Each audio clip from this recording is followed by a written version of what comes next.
నమస్తే ఆంధ్రప్రభకి స్వాగతం. నేను ప్రియా కౌశిక్.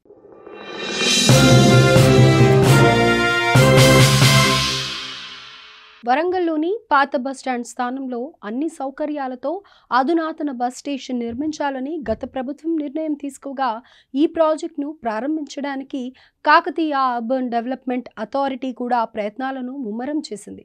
75 కోట్ల అంచనా వ్యయంతో 32 ప్లాట్ఫామ్లతో 5 అంతస్తుల భవనాన్ని నిర్మించాల్సి ఉంది. కానీ సుమారు 2.32 ఎకరాల్లో ఏర్పాటు కానున్న ఈ ఇంటిగ్రేటెడ్ బస్ స్టేషన్పై నీడలు అలుముకున్నాయి. పనులు నత్తనడకన కొనసాగుతున్నాయి. దీంతో నగరవాసులు ఆందోళన వ్యక్తం చేస్తున్నారు. కొన్ని సంవత్సరాలుగా బస్టాండ్ పనులు ఎక్కడికక్కడే నిలిచిపోవడంతో ప్రయాణికులు తీవ్ర ఇబ్బందులు పడుతున్నారు. ఈ అంశంపై మరింత సమాచారం మా ప్రతినిధి రాజేంద్ర ప్రసాద్ అందిస్తారు. వరంగల్ జిల్లాకే తలమానికమైన వరంగల్ బస్టాండ్ పరిస్థితి ప్రస్తుతం ఏ విధంగా ఉన్నది ఈరోజు ఆంధ్రప్రభ డిజిటల్ టీవీలో చూద్దాం.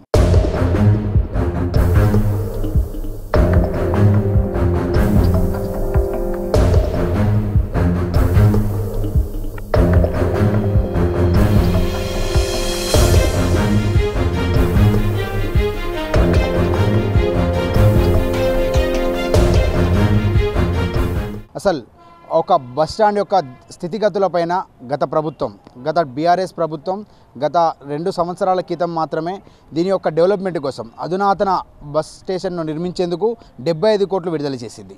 ఈ 75 కోట్ల విడుదలతో కూడా కాకతీయ అథారిటీ ఒక కుడా కార్యాలయం వారు దీని యొక్క పనులను ప్రారంభించారు. అప్పటి నుండి ఈ పనులు కొనసాగుతూనే ఉన్నాయి. ఆ ప్రభుత్వం బీఆర్ఎస్ ప్రభుత్వం అయిపోయినప్పటికీ ఈ ప్రస్తుతం కాంగ్రెస్ ప్రభుత్వం ఏర్పడి 1.5 సంవత్సరాలు గడిచినా కూడా ఈ యొక్క పనులు ఇంకా నత్తనడకనే నడుస్తున్నాయి. ఆ యొక్క దృశ్యాలను ఇప్పుడు మనం చూద్దాం. అసలు ఈ యొక్క బస్టాండు పలు గ్రామాల నుండి వరంగల్ జిల్లా పరిధిలోని పలు గ్రామాల ప్రజలు ఈ యొక్క బస్టాండ్కు ప్రతిరోజు రైల్వే స్టేషన్ నుంచి బస్టాండ్కు వచ్చే పరిస్థితులు కనిపిస్తుంటాయి. అసలు ఈ యొక్క ఇది 2 ఎకరాల 32 గుంటలలో ఈ యొక్క ఇంటిగ్రేటెడ్ బస్ స్టేషన్ ఏర్పాటుకు నీడలు అలుముకున్నాయి. 2020లో కూడా నగర రవాణా అవసరాలను తీర్చడానికి మేము డిపిఆర్ను సిద్ధం చేశామని అధికారులు తెలిపారు. 5 అంతస్తుల భవనంలో షాపింగ్ మాల్స్, హోటళ్లు మరియు ఇతర సౌకర్యాలు ఉంటాయని వారు చెప్పుకొచ్చారు. కానీ ఈ చరిత్ర ఇప్పుడు చూస్తే ఆ ఒక చరిత్ర గల బస్టాండ్ను వారు రాత్రికి రాత్రే నేల కూర్చిన అనంతరం పనులు నత్తనడకన అది చూసుకుంటున్నాం మన విజువల్లో నత్తనడకన అవి అసలు ఇంకా 3 సంవత్సరాలు గడుస్తున్నా కూడా ఆ ఒక్క పనులు జరగడం లేదు.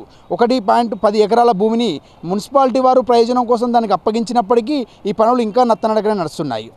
ఈ సౌకర్యాన్ని ప్రజలు తెరిచి త్వరగా ఆదాయంలోని వాటాను వాడుకునే విధంగా వర్గాలు బస్ స్టేషన్ వరంగల్ రైల్వే స్టేషన్కి ఎదురుగా ఉండడంతో మరింత వ్యాపారం కొనసాగుతుందని ముందస్తు ఆలోచించారు. కానీ ఈ పనులు 3 సంవత్సరాలు గడిచినా కూడా ఇంకా నడవడం పైన నగరవాసులు ఆశ్చర్యం వ్యక్తం చేస్తున్నారు. ఈ ప్రాజెక్టు దశల వారీగా పూర్తి చేయాలని ప్రభుత్వ యోచన ఉంది. అయితే ద్విచక్ర వాహనాలు, కార్ల పార్కింగ్, సెల్లార్ల కోసం ఏర్పాటు చేసిన ఒక బ్యారికేడ్ సైతం ఇక్కడ నడిచే వాహనదారులకు ఎన్నో ఇబ్బందులు ఎదుర్కొంటున్నారు.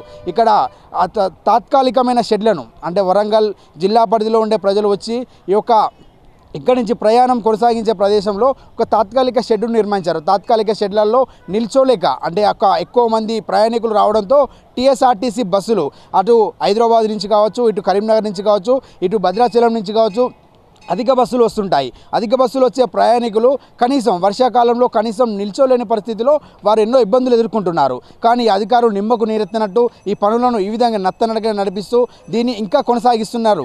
ఈ యొక్క తరుణంలో ప్రయాణికులు ఇబ్బందులు పడుతున్నారు. ఈ ప్రయాణికుల యొక్క పరిస్థితులను ఒక చిన్న రేకుల షెడ్యూళ్లలో నిల్చొని వారు ప్రయాణం అంటే దిగి ఇక్కడి నుంచి వేరే ప్రదేశానికి అతి దగ్గరలో అంటే మన ఉత్తర తెలంగాణకు తలమానికమైన రైల్వే స్టేషన్ సైతం వరంగల్ రైల్వే స్టేషన్ ఇక్కడ ఉంటుంది. ఈ రైల్వే స్టేషన్ దగ్గరకు వచ్చే ప్రయాణికులు ఇక్కడికి వరంగల్ బస్టాండ్ పరిసర ప్రాంతం నుంచి వేరే ప్రాంతాల్లో తరలి వెళ్తుంటారు.